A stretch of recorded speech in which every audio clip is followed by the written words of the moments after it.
All right, so today's class is the last section of the third chapter, 36 to the 43rd verse. Lust, the greatest enemy. So we'll recite it. Arjuna Vacha Athakena Prayuktoyam Papam Charati Purusha Anichan Api Vashneya Balad Ivani Yojitaha. If somebody can read the translation. Arjuna said, O descendant of Krishna, by what one impelled to sinful acts, even unwillingly as if engaged by force. Hare Krishna. I also open my Bhagavad Gita.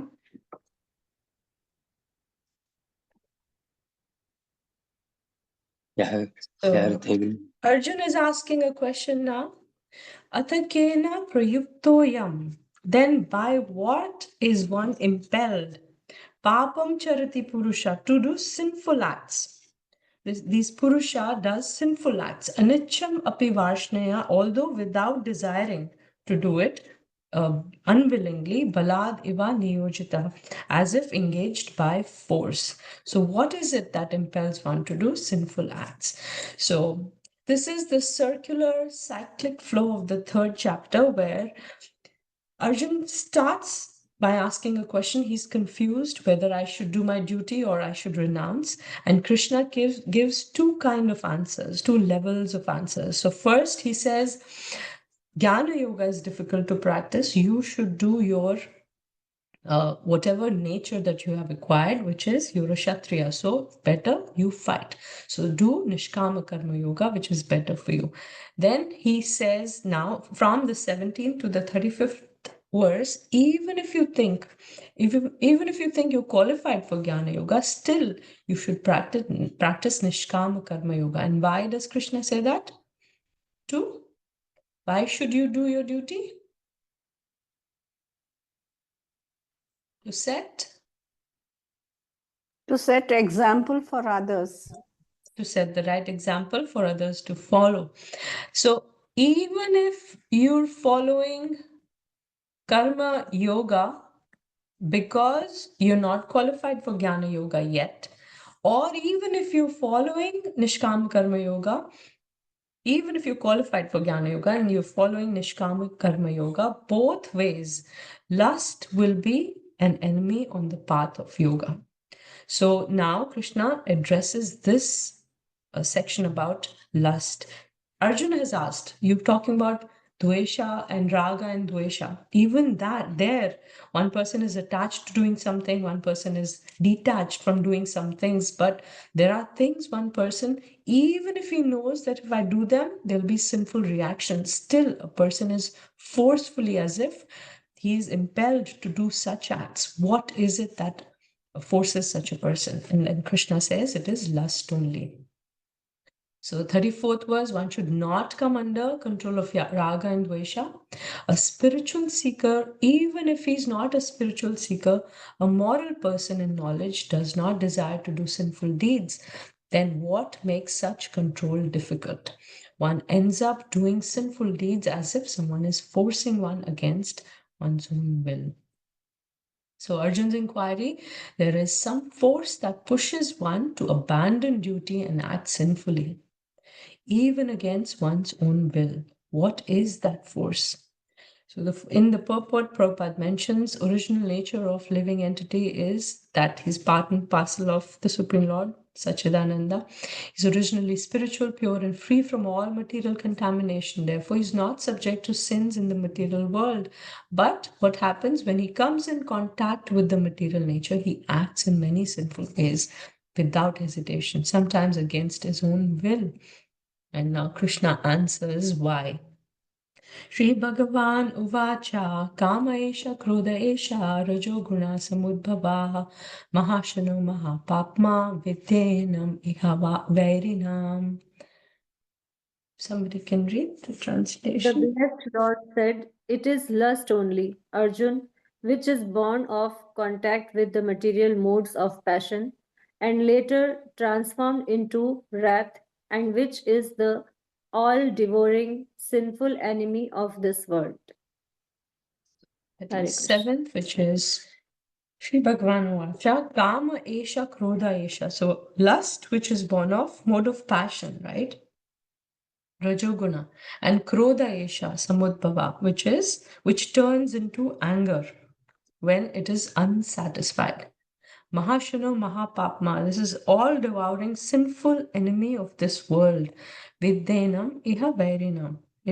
One is instigated to do Mahapapma, Mahapap or sinful deeds because of this lust only. So it is lust only that one is pushed to do. So intense, what is lust? Definition is intense longing for fulfilling some sense gratifying desire. It can be anything material.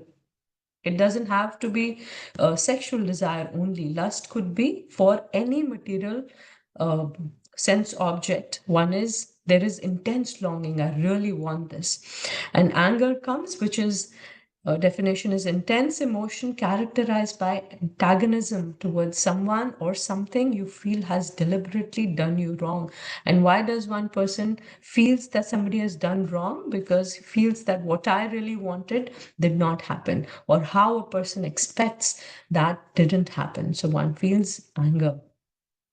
And this is the main principle how from lust one becomes angry. How due to lust one becomes angry. So for example, we want something or someone. We either don't get it, so we are angry. We get it, but we are not satisfied. So we become upset and angry. We get it, but somebody else steals it. So 3 reasons why from lust anger arises. And this will happen for sure in the material world. Anything material that we really are longing for, it will lead to anger only. It doesn't lead to pleasure in this world. So Prabhupada says, if somebody can read this is from the purport. If therefore lust is transformed into love for the Supreme, or transformed into Krishna consciousness, or in other words, desiring everything for Krishna, then both lust and wrath can be spiritualized. Hanuman, the great servitor of Lord Ram, engaged his wrath upon his enemies for the satisfaction of the Lord. Therefore, lust and wrath, when they are employed in Krishna consciousness, become our friends instead of our enemies. Hare Krishna. Hare Krishna. So how Srila Prabhupada speaks about how both of them, lust and anger, can be used, can be spiritualized, can be purified and used in Krishna's service. So the next verse, there's a link. 37th verse, Krishna describes Krishna here's something wrong here. Krishna tells how lust is an enemy. And next verse, Krishna describes how this enemy acts by covering us. That is the next verse, 38th. So we'll recite that. Dhumena vete vanir yatha darsho malena cha yatha yathol bane vrito garbhas tatha tene damavritam. Somebody can read the translation. As fire is covered by smoke. Sorry, go ahead, Matish. As fire is covered by smoke, as mirror is covered by dust, or as the embryo is covered by the womb, the living entity is similarly covered by the different degrees of the dust. So beautifully, Krishna is giving metaphors. He's telling how this lust covers the living entity in 3 degrees. So 3 degrees are given over here. So fire and smoke, mirror and dust, embryo and the womb. So let's see what Krishna says. So dhumena and avrita vahnir. How the fire is covered by smoke. Yatha darsho malena cha, as a mirror, darshan, we see darshan, right? We look into a mirror. So yatha, like in the mirror, malena cha, it is malena, it is contaminated, or there's dust on it. You cannot see your reflection when there is dust. And similarly, yathol benavrito garbhas. Garbhas is the womb, like an embryo is covered by the womb. So 3 metaphors, 3 examples Krishna is giving to describe the degrees in which one may be covered by this lust. So when we look at fire, fire is, you can still see fire. There's smoke around it, especially, it is, if there's no wind, then it is mostly above the fire, the smoke, because it goes up, right? So you can still see the fire. With the mirror and dust example, if there's a lot of dust, one cannot even see one's own reflection clearly. There's still some, you can see a little bit, but you cannot make out who it is, right? If you clear it nicely, then you can see. So it takes a lot of endeavor. Even the smoke, to remove all the smoke takes endeavor, but it can be done. But for the mirror and dust, it takes a lot of endeavor to clean, especially if there's a lot of dust.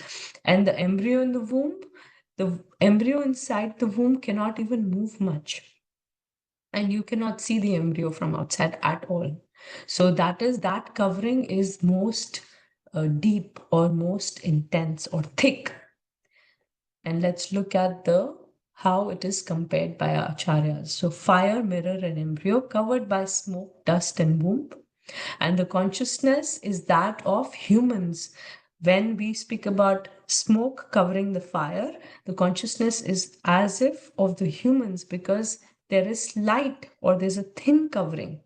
And the chance of overcoming lust is maximum, because there's intelligence. And if we take shelter of Guru, Sadhu, and Shastra, that covering of lust can be removed. So there is a possibility. Now, mirror is covered by dust compared to the consciousness of animals and birds. Why? Because there's a medium covering. It will take a lot of effort. And what is the effort? They have to come to the level of being a human in some lifetime. Then only it can change it can be overcome. The lust can be overcome. Otherwise, animals and birds, they're just living their life on instincts, just having food, sleeping, and mating, and what is the last one? Defending. These 4 characters only. So the covering is thicker than that of humans, of the consciousness. And the embryo compared when covered by the womb is compared to the consciousness of trees and plants, where the degree of lust is intense or thick. Because there's minimum chance. There is, again, what is the chance? That they have to, in some other lifetime, come to the level of being a human, coming in a human body, then only it can be removed. We had a little small pet, and it was a bird, long time back. And somehow my kids really wanted a pet, and we were thinking, instead of a dog or a cat, it's wiser to have a bird, because it can fly everywhere. We never used to be in the cage and used to fly everywhere. But such a wonderful pet it was, in the sense that every morning we used to wake, only in the night it used to be in the cage. So we used to take it out in the morning, and by saying Radhe Radhe, and he used to go like this, Radhe Radhe, Radhe Radhe. And the whole day was just, whenever there's aarti going on, it used to whistle, and different kind of whistles. It was a cockatiel, and dance with kirtan. And when there was a lecture, is to just sit down and, as if hearing, near the laptop, and just hearing, not making any sound. So I was thinking, this must be some special soul, by some karma or whatever, it's in this body, but very elevated, I would say.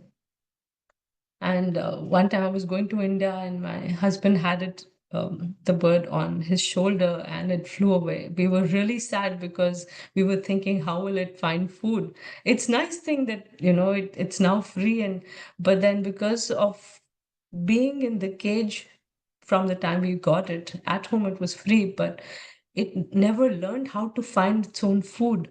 So how is it going to survive out there? That was our sadness. I think Radharani took care of the bird. And another aspect of the bird was, it loved Ekadashi food so much. like quinoa or whatever you would give, we would relish it so much. So I used to keep Ekadashi also.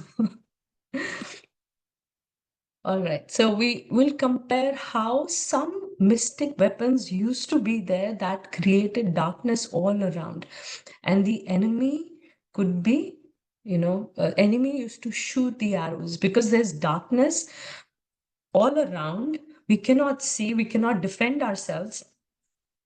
And we're helpless, right? The covering of darkness makes one helpless and incapable of defending, leave alone attacking.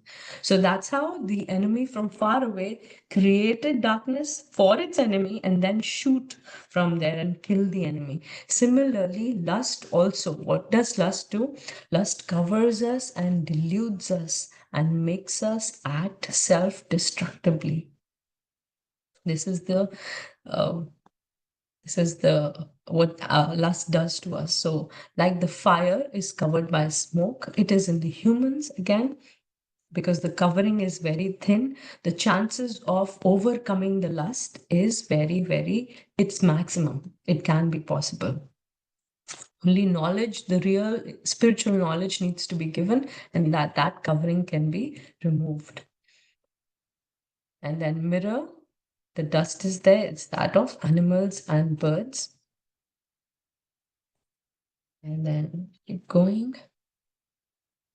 It is there, but it is not very thick, but it is medium, but still animals or birds need to come at the level of human to overcome it completely.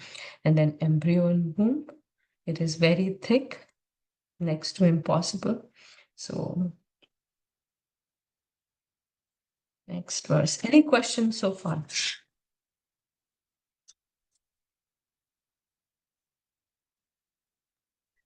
Mataji, about this last embryo in womb. Yeah. I mean, we cannot see it, but where does this comes that it is covered? There is ignorance of the real knowledge. Because the covering is very thick. If you look at the trees and plants, the covering is so thick. Prabhupada says they cannot even move. Their definition of success for a plant, what is the definition of a success? For a soul in a plant body, that it can only grow, right? That is the definition of success. There's no way you can give knowledge to that jiva who's in the body of a plant or a tree, right? That's why the covering is so thick. You can't even see meaning. You cannot even see that consciousness that can be revived. The covering is so thick. I don't know if I answered your... Yeah. No, I was just thinking of as a metaphor. It is not as clear as metaphor because the womb, the embryo in the womb is capable of hearing everything if it is used as a metaphor. Like there is evidence that Arjuna's son, he heard he could hear everything what Krishna spoke to his sister. Yeah. But at the same time, if it is a metaphor, how is it related to this? I understood the concept, but I did not understand how this metaphor is used like this. Okay, so see, when the metaphor is used, it is to denote how inside the womb you cannot, from outside, you cannot see the child, right? Okay. And the child cannot move much. The metaphor is used because fire can be seen even if there's smoke around it or above it, right? Can be seen. The reflection can also be seen, but it's distorted. But the embryo cannot be seen at all because the covering of the womb is there. It's not that the child cannot hear or cannot see or whatever, not that, but how it is covered in the sense that it cannot be seen, it cannot move much, right? Yeah, got it. So Yes, similarly, Mataji. we cannot revive the real knowledge of that jiva within the plant because of the covering which is so thick. Yes, Ipsita Mataji. Thank you, Mataji. Hare Krishna. I was saying the same, Mataji. I wanted to add to the same thought. From what I understood from you, is Arjun's questions were limited to what we can see with our naked eye when we are identifying people. So I think Krishna is approaching from the point of view that, like you said, Mataji, that it is not what it really is, but more limited to how we can see from our naked eye. So from our naked eye, we cannot see the embryo. Hence, it is covered. So because we're trying to identify qualities of what we can see as humans from our naked eye to identify these people. So hence the embryo is covered to the naked eye by the womb, the same way the lust covers our consciousness so much that the naked eye cannot identify the real anymore. That's one of the aspects, yes. But why Krishna is giving these is he's just describing the degrees of lust, how much the lust can cover. It can be so thick, like the embryo is covered by the womb, that there is no way it can be revived. For example, in the bodies of plants and trees, it can be medium, like in the for the animals. It can be revived, but it's difficult. But for the humans, when the covering is thin, just like smoke covering fire, it can be revived, and the extent, meaning it is easier. The degree to which it is covered denotes that it is easier in that form of a human. It can be revived easily. So it's just the degrees he's giving, not that No, the thank you. embryo I is. got it, You Mataji. got it. Thank you so Okay, much. perfect. Thank you, Mataji. Hare Krishna. Thank you. So the next verse, which is 39th. Avritam jnanametena jnanino nityavairina kamarupena kaunteya dushpurena analena cha.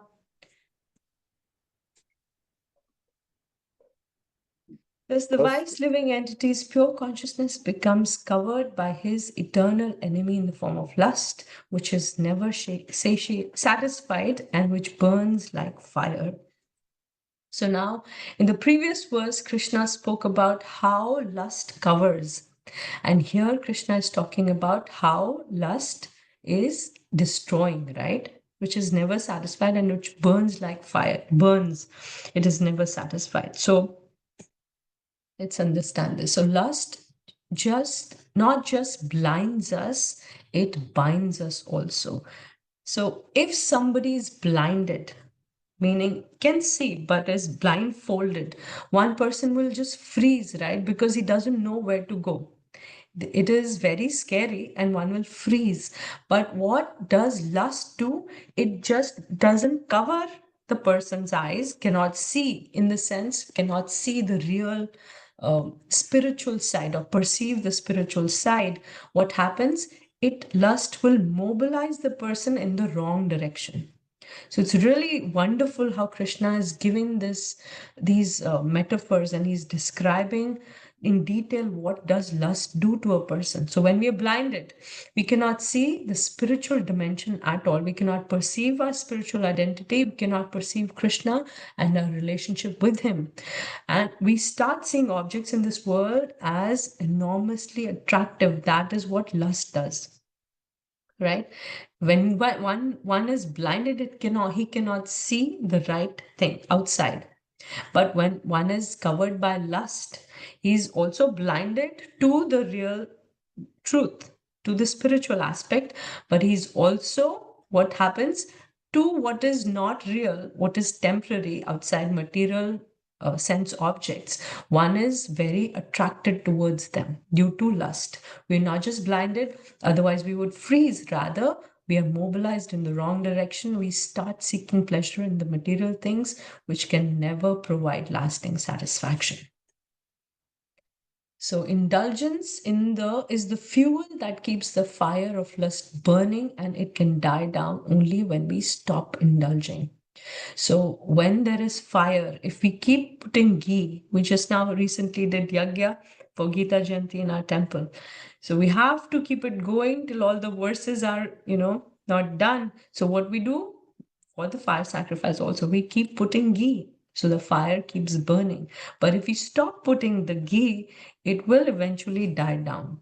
So this is the only way our acharyas tell us, if you stop indulging, that is the only way to make this lust go away. Otherwise, some people will say, let's indulge, and then once we are frustrated, that there'll be a time, then we'll leave everything. Yes, let's just stop and we'll look for spiritual aspects in life. It does not happen. Mostly it does not happen. It's like, again, our acharyas say, it's like saying, let's keep feeding the lion meat every day. Eventually, one day, the lion will become vegetarian. It's not going to happen. So, similarly, if we keep indulging in the material pleasures, it will never happen that it'll be satiated, completely satisfied. Now we don't want it. Never happens. So, as we practice bhakti more and more, proposals of lust become less frequent, less persistent, and less forceful. In the beginning, the sadhaka stage, it is difficult, right? It is, we have to, with our intelligence, control our senses. No, this is not right. But at the time, one is, well, that slide will come a little later, but it becomes easier as the days go by, as we keep practicing diligently, sincerely, and we take shelter of Krishna, we choose Krishna instead of choosing sense objects. Then what happens? Slowly, the force of lust keeps going down, and we are more eager to serve Krishna every day rather than looking for pleasure towards the sense objects. We find our joy in Krishna's service. All right. Any questions so far for this verse?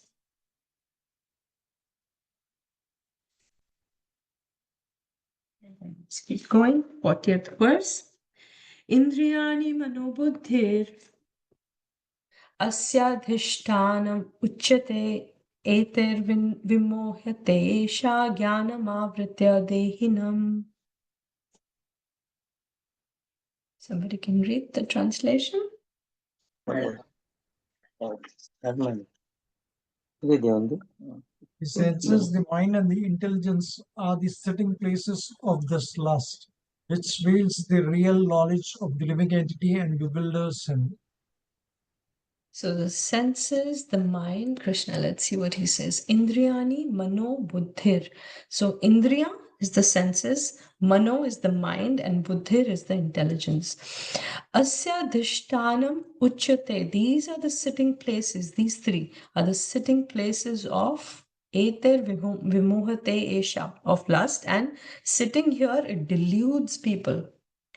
What does it delude? Jnanam avritam dehinam, one's real knowledge. It gets covered by the conditioned soul. It's like, I was thinking of this song, old song, right? Sawan jo aag lagaye, right? Ise kaun bujhaye.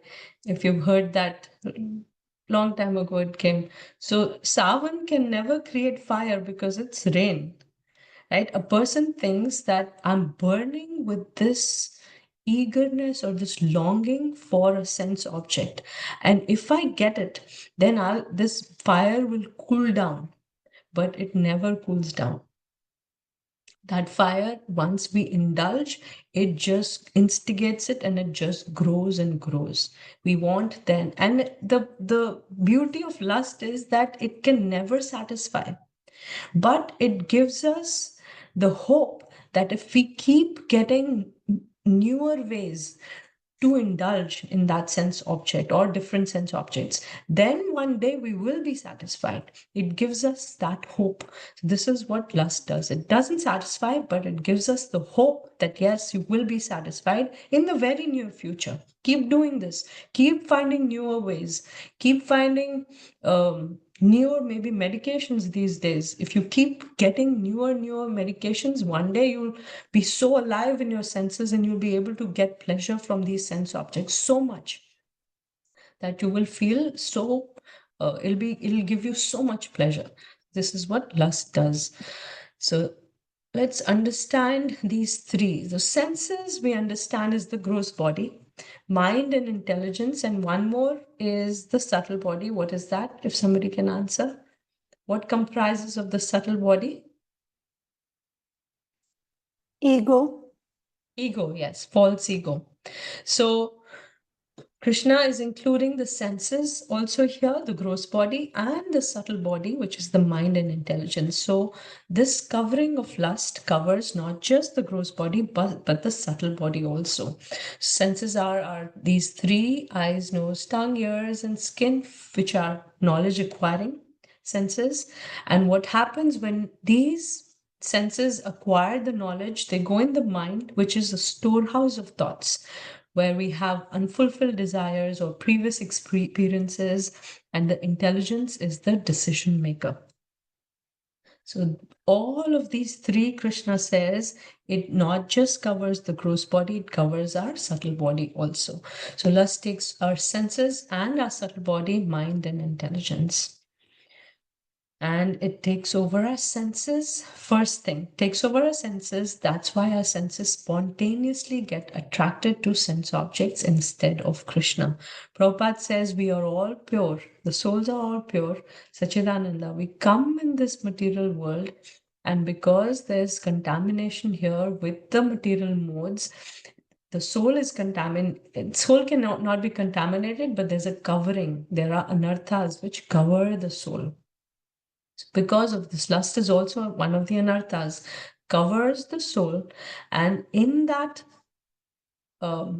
state, a person or the jiva or the soul, instead of loving Krishna, wants to indulge in all the sense pleasures, and that love is converted into lust. So the pure love for Krishna is there, but it is now called lust because people are aspiring for material things. So spontaneously gets attracted to sense objects instead of Krishna. I remember a long time back, there was a lady who in the Sunday school wanted us, I was the Sunday school teacher that time. She wanted, and she expressed the desire, you should also teach, some Hindi or some other curricular activities, like how to write nicely, all those things in Sunday school in the temple, where what is a Sunday school for? To talk about Krishna, right? That is the main purpose. But all these extracurricular activities she wanted, and she's like, Hamesha Krishna Krishna to nahi kar sakte. I was so concerned about her because outside in the world, there's so many other subjects other than Krishna. Here you're coming to temples so that you can just talk about Krishna and take that knowledge and also, think of Krishna outside when you're not in the temple. But you yourself, thinking like this. So this is what happens. Spontaneously, we get attracted to other things instead of Krishna. Then lust takes over our mind, and that's why the mind goes on a wild imagination and thinking about enjoying the sense objects in various ways instead of meditating on Krishna. And then lust further goes. So for a person, for example, a terrorist wanting to kill maybe in a country, one minister, or maybe even the prime minister. To reach to the prime minister, he has to go through so many coverings, right? Securities. But the first is outside security, kill them, then go deeper, and reach the prime minister, kill, right? So these are the levels of coverings. First is the easiest, is the senses, because material world, material nature can allure us with these attractive sense objects. We've been given the senses, sense of touch and hearing and tasting and all these. They allure us to different sense objects. And once that is pierced with lust, then it goes deeper in the mind, where now instead of thinking of Krishna, one is thinking of the sense objects. Goes further, thus goes further, deeper, and it reaches the intelligence, that's why intelligence starts planning how I can enjoy in a way that I'll get maximum pleasure instead of planning to serve Krishna in different ways. So 3 coverings: senses, mind, intelligence. These are the sitting places, Krishna says, where lust controls one person from here, from all these three places. Okay, any questions over here?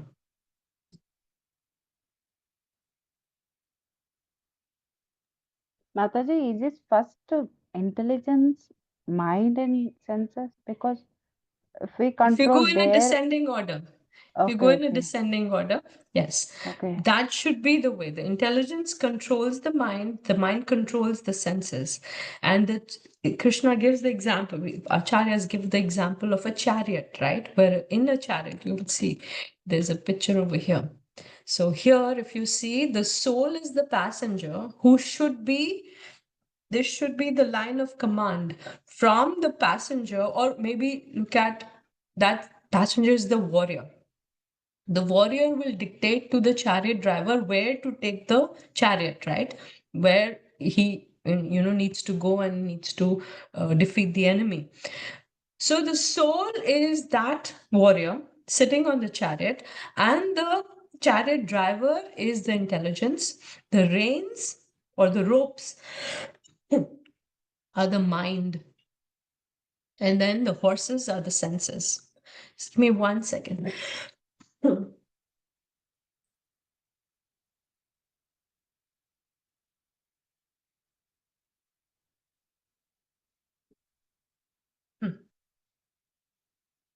So this should be the line of command from the warrior, the passenger, the soul. The command should go to the chariot driver that take my chariot on this direction. What does the chariot driver do then? Controls the reins, thus controlling the horses and directing the chariot in that direction. But what happens is when the lust covers, and the horses are like the senses. If you see on the horses, there's eyes and nose and ears. So when, for example, the chariot is going, right? The horses look at this beautiful field on one side where the horses see wonderful grass, and they now want to go towards the grass, and they are now pulling the chariot so forcefully that the passenger wanted to go to the left side, the warrior, but the horses are taking the chariot to the right direction towards the grass. That's not where the warrior wants to go, but because of the forceful pull of the horses, it is dragged. The chariot is dragged and the passenger is dragged to that side. So this is how the lust covers the senses, which are like the horses, and the horses now drag. So the line of command, which should be the other way, goes the opposite direction. Yeah, good question. Got it, Mataji. Yeah, thank you, sir. Hare Krishna. Hare Krishna. All right, anybody else?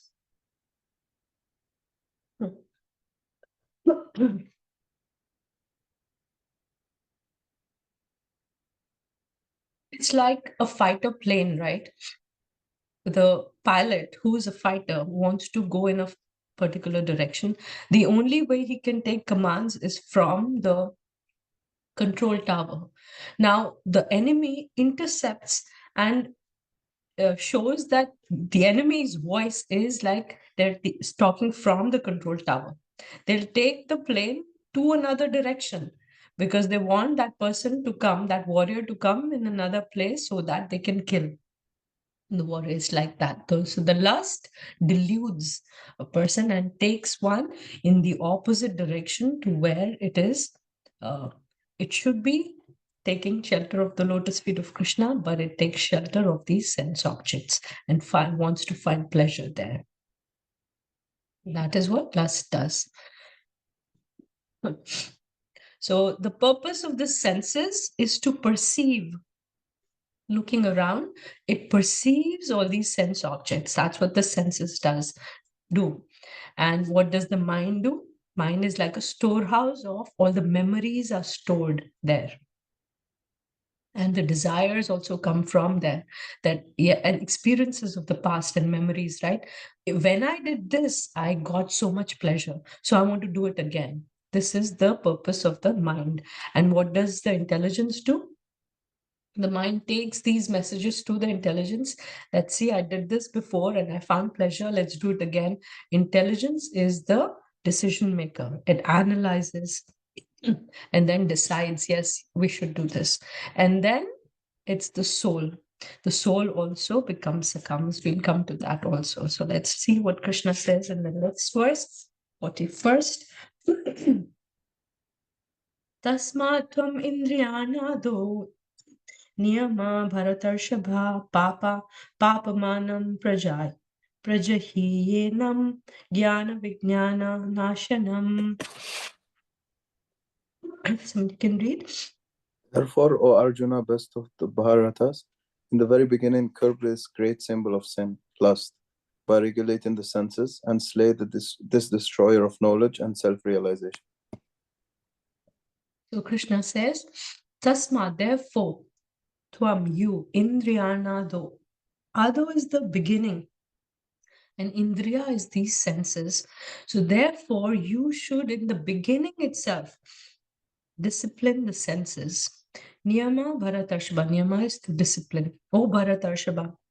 O best amongst the descendants of Bharata, you have control, right? You're a warrior, big warrior, but now you should control your senses. Papamanam prajahi yenam. That which impels you to do great sin. Arjun had a question. What is it that impels one to do great sin? Even unwillingly or forcefully? And Krishna described its sin. And lust. And how does lust cover? That also Krishna described. Now he's giving the way out of coming out of lust, or not coming under the direction of lust, not being covered by. How is it that you cannot get covered by lust? This is the way. Krishna is giving a solution over here. By niyama, by disciplining your senses. O Bharatarshaba, papamanam prajahi henam. This is what impels you to do papa. It is lust only. Jnana vijnana nashanam. It also destroys jnana, which is knowledge, or your propensity to attain knowledge. And vijnana is the experienced knowledge or realized knowledge. Nashanam, it destroys that. Now, one person can say, how can knowledge be destroyed? It's already acquired, right? I already have the knowledge. For example, we were talking about how lust covers. If a person is blindfolded, yes, he's covered, eyes are covered, cannot see. So eyes are covered, but the knowledge, how can knowledge be covered? Because it is there, right? The person perceives and he has the knowledge. So when Krishna says it destroys the knowledge, and the realized knowledge means destroys the urge to attain knowledge.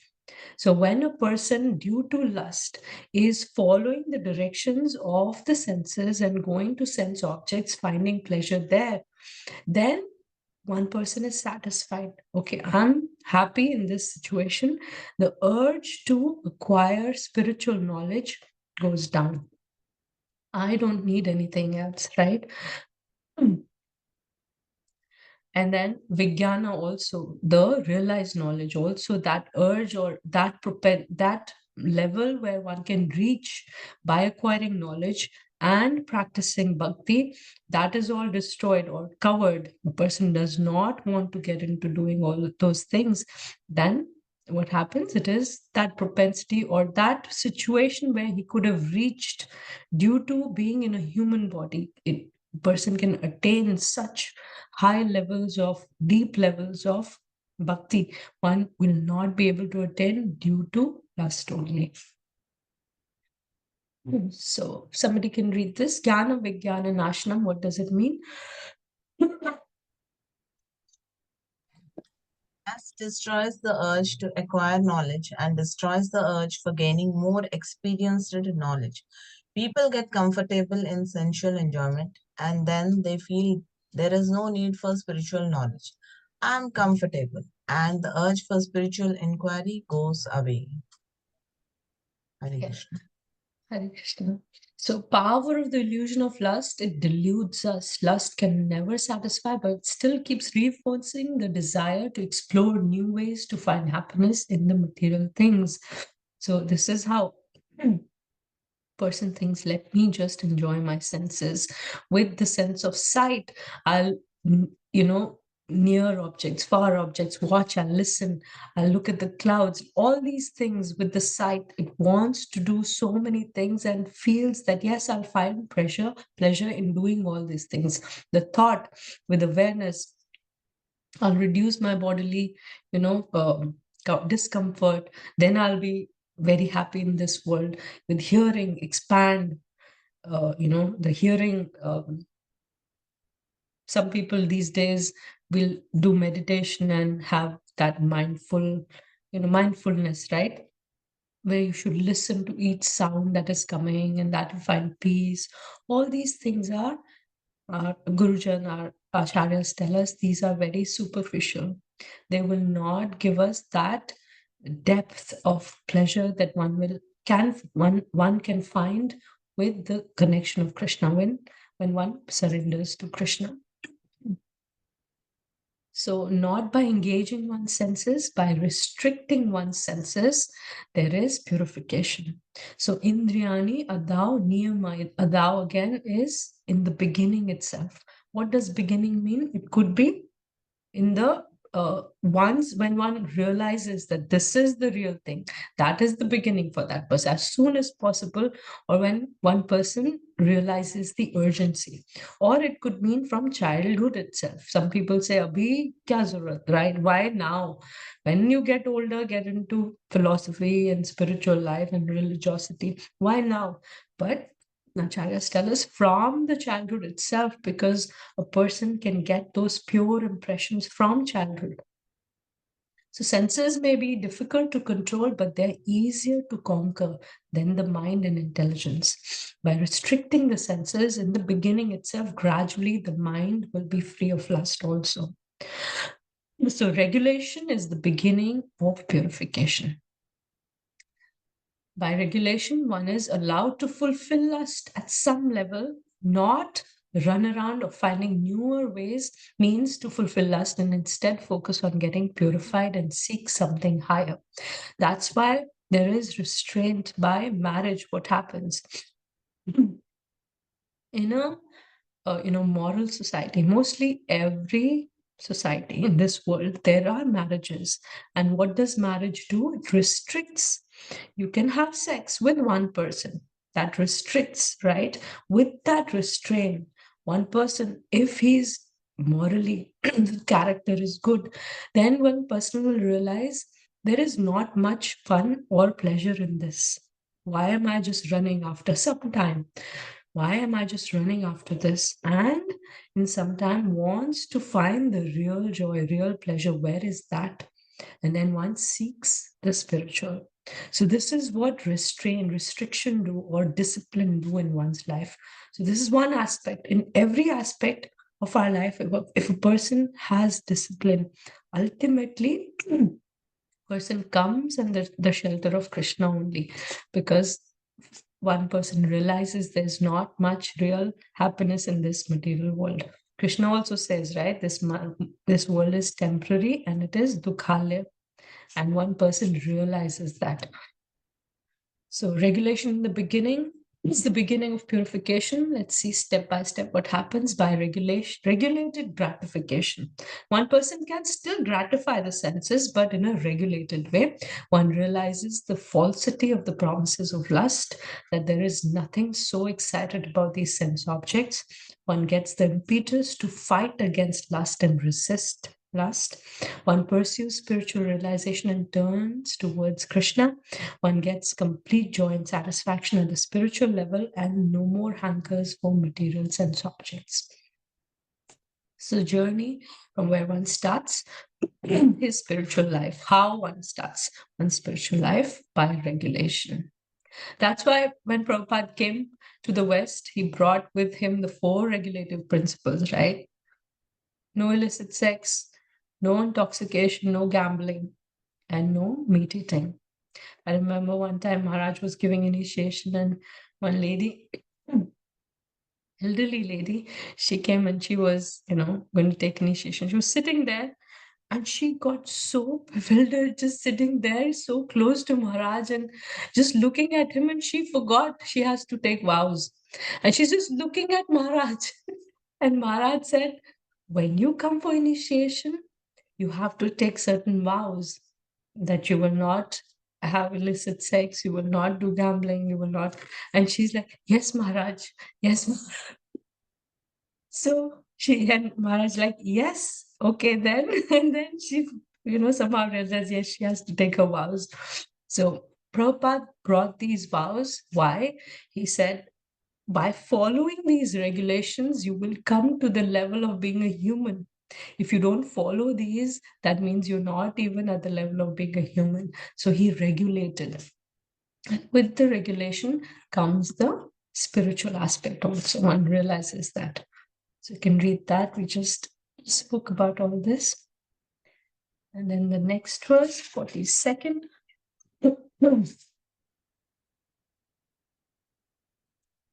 Indriyani parananyahur indriyabhyah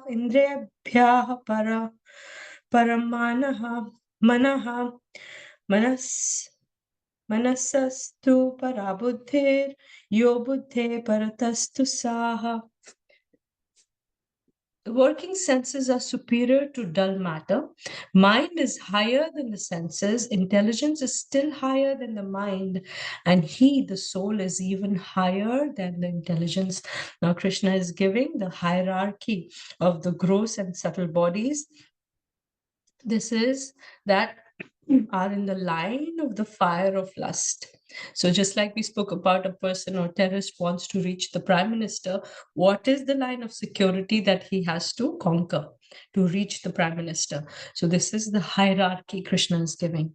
What is higher? What is deeper? What is higher security? So the lowest is the senses, then comes the mind or the sense objects, which is dull matter, which could be the building, right? Building, and then the security, the guards who are on the right main gate.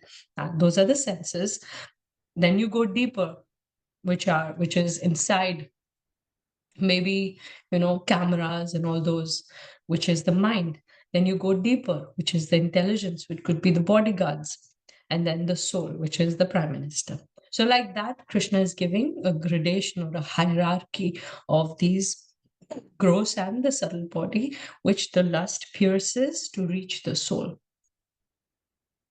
So this is the greatest superiority of the soul is mentioned also by Krishna. So soul is superior than the intelligence, which is superior than the mind. Mind is superior than the senses, and senses are superior than the dull matter.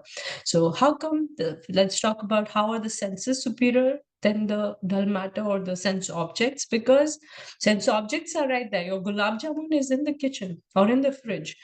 Your senses are pulling you towards it, right? The dull matter cannot move. So higher than the dull matter is the senses, which pull us towards the sense objects. Now the senses cannot go by on their own. The mind needs to tell the intelligence, okay, I want the gulab jamun. Let's pick up the body and go there. The intelligence might say yes or no. Intelligence might think about, no, the doctor has told me not to eat too much sweet and I already had one. So let me not go there and get another one. So intelligence does the decision making. And higher than the intelligence is the soul, which is all pure, part of Krishna. It is all knowledgeable. It has that knowledge already. So it can guide. If the lust does not cover all of these, the soul is so pure, it can guide the whole subtle body and the gross body also towards serving Krishna only and taking his shelter only. So like that. The mind is in the middle where it integrates, right? Let's start from the dull matter, the sense objects. Senses above the dull matter, they perceive the sense objects, they get infatuated and want to run after them. Then higher than the senses is the mind, which integrates the inputs from the senses, presents them to the intelligence. So it's taking the input from the senses and presenting to the intelligence as desires and memories, and sends back the signals to the senses also. So it goes both ways. And the intelligence analyzes, deliberates, plans, schemes, and decides. And the soul, if everything else is covered by lust, then the soul also succumbs. Prabhupada says, if the mind is engaged in transcendental service of the Lord, there is no chance of it being engaged in the lower propensities. So that's why Bhakti Yoga is so simple. When you compare it to Karma Yoga or Ashtanga Yoga, Jnana Yoga, Bhakti Yoga is so simple because from the beginning itself, even if there is the coverings of lust, the person can be engaged, the person can engage the senses, the mind and intelligence, everything in Krishna's service, and gradually they become purified. Now they don't want anything from the lusty propensities. They gradually go down and then they eventually just vanish. In other yoga processes, the engagement is not that prominent. In Karma Yoga, if you see, people do whatever duties they have to be performed as prescribed in the Vedas. They do it, but then they offer it to Krishna because it's Karma Yoga. They offer it, but they're doing what they want to do, right? It's not that they are engaging directly in the service of Krishna. That's why it is very difficult to let go of lust in those other processes. It's very difficult. Even in Ashtanga Yoga, right? People do meditation and they're trying to put all their focus in meditating on the Paramatma, but it becomes so difficult. There are examples, Vishwamitra Muni, all these examples are there. They're trying their best, but because the senses are not engaged in the service of Krishna, we're not offering bhoga, all those simple things that Prabhupada brought us in our lives. You can do all these things with your senses, and beautifully one person is engaged in the service of Krishna, and letting go of lust becomes very easy. Let's come to the last verse of the chapter. Evam buddhe param buddha samastabhyatmanatmanam atmana jahi shatru mahabaho kama rupam durasadam.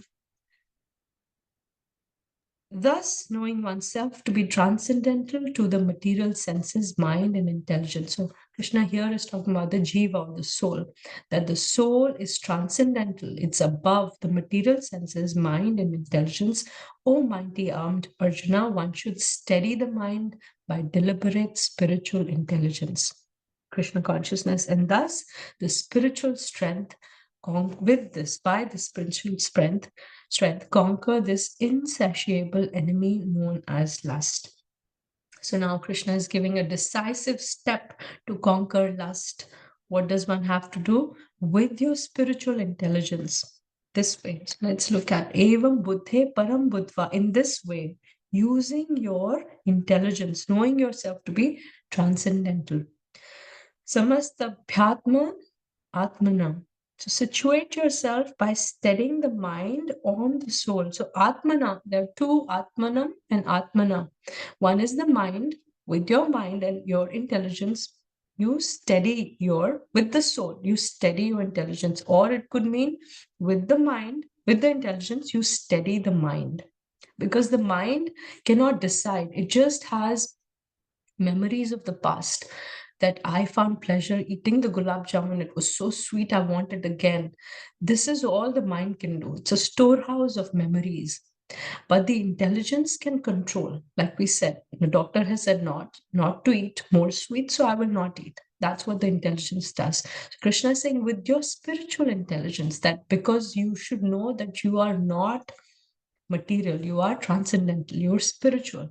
So with your spiritual intelligence, you control the mind.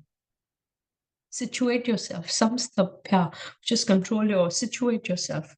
And then Jahi Shatru Mahabaho, conquer over this enemy. Oh Mahabaho, again, oh you with powerful arms.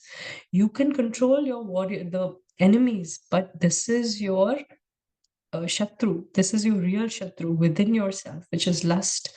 So conquer over that. Kama rupena, in the roop of kama, in the roop of lust, durasadam, which is so formidable. You have powerful arms, and this enemy is so formidable, cannot be destroyed easily. You should do it because you're a wonderful warrior. You are Mahabaho. So beautiful verse. So what keeps us at the spiritual level, at the sadhaka stage? It is the intelligence that controls the mind and keeps one steady at the spiritual level. So this is right, I should be doing this. This is wrong, I should not be indulging. So that is what at the level of sadhaka keeps us steady at the spiritual level. But at the siddha stage, when one reaches perfection, that is where the love, the affection for Radharani, for Krishna, it keeps us steady at the spiritual level because there's no more lust is gone. So, but we're still here in the material world. So what keeps a person at that level steady? It is the love for Radha and Krishna. So let's have somebody read this. Samstapyatmanam Atmana. When the intelligence When the intelligence controls the mind, it keeps one focused on spiritual substance. The soul is Sat Chit Anand, and the more we become conscious of our spiritual nature, we experience higher happiness. And when we start serving Krishna and feel a connection with Him, then that is even more fulfilling. We experience supreme happiness because Krishna is supreme. And so the happiness coming from connecting with Him is also supreme. Hare Krishna. Hare Krishna. So it is like an analog clock, right? The analog clock, the second key goes 1 second at a time, right? And our life also, in our life, every decision that we make, every choice that we make can, Prabhupada used to say, can take us closer to Krishna or closer to Maya. These are the only two choices. So if we choose at every moment and we choose Krishna and his service, then we're coming closer to Krishna and going away from lust. Otherwise, we can go always in the wrong direction also if we don't choose Krishna and his service. So eventually, gradually, one can get free and conquer that lust, that enemy, formidable enemy called lust, by choosing, with our spiritual intelligence, choosing the service of Krishna. So Jahi Shatra Mahabaho, experiencing that happiness, thus one will conquer over lust and become situated on the spiritual platform. It is sustainable movement towards Krishna by consistent right choices. It's incremental. With every persistent choice we make towards Krishna, our inclination and temptation to choose material sense pleasures goes down, and we can thus successfully conquer lust. And this is a summary of the theme of this section. 37th verse, born of the mode of passion is this lust, and changes into wrath, born of mode of ignorance. This is 37th verse, is forces us to act sinfully, and then all devouring greatest enemy of a living entity. The 8th verse, it covers the living entity's pure consciousness in these 3 levels, or the degrees of lust, how it covers, and then lust is never satisfied. It's like fire is 39th verse. 40th verse is sitting places of lust, which is senses, mind, intelligence. 41st verse, it covers the jnana, knowledge, and vijnana also. So this is the conclusion of how to fight lust from 40th to 43rd verse, and we spoke about all this. And instead of an activity, we'll just watch a small animated movie, and it is on, okay, who can think of examples of devotees who fell into this great whirlpool of lust? But they were devotees. Ajamil was one. Vishwamitra. Vishwamitra Muni was one. Bharat Maharaj. Bharat Maharaj. And And Mataji, can we say Dhritarashtra had lust for Duryodhana's power? Like he wanted Duryodhana to be For sure. There was attachment and yeah. Lust is any longing for, acquiring something in this material world. So yeah, it is lust. and Mataji? Duryodhana's Hastinapur, Also. that is lust or not? Is Also. it greed? Is it? Duryodhana wanted to be the king of Hastinapur, so that is the lust, or it should be called as greed. Well, see, we cannot distinguish. There's a thin line. It is both. Lust is the longing to have, and greed is that I only want everything. I don't want anybody else to have. That's the greed that he had. I don't even want to give a single, that much land which you can stick a pin into. That's greed. I want everything. And lust is that, real longing. It's that attachment of attaining that.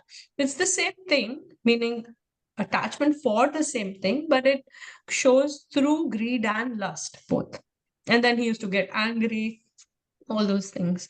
Yes. Mataji, Yes. can Ravan be one? Then? Yes. Ravan. Shaubri Muni. Sure. Shaubri Muni also. Shobari Muni, yeah, he was.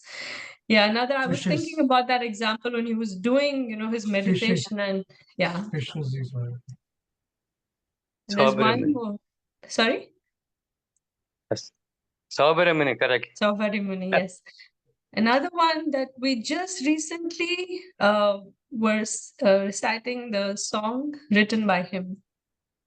Starts with B.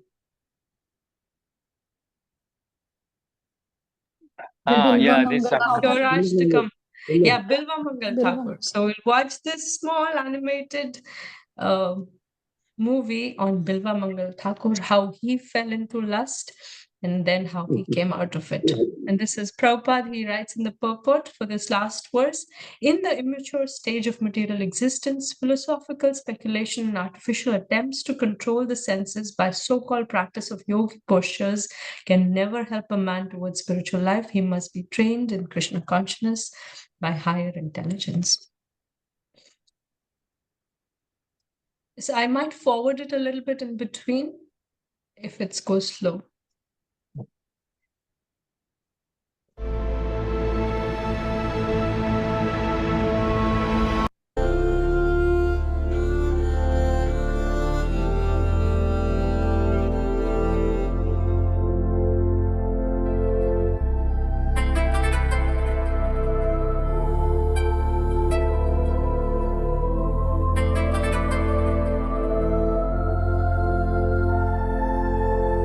Many years ago, there lived a South Indian Brahmin. He came from a rich and respectable family, but he was very fallen. He used to visit a woman of ill repute by the name of Chintamani. He was so enamored by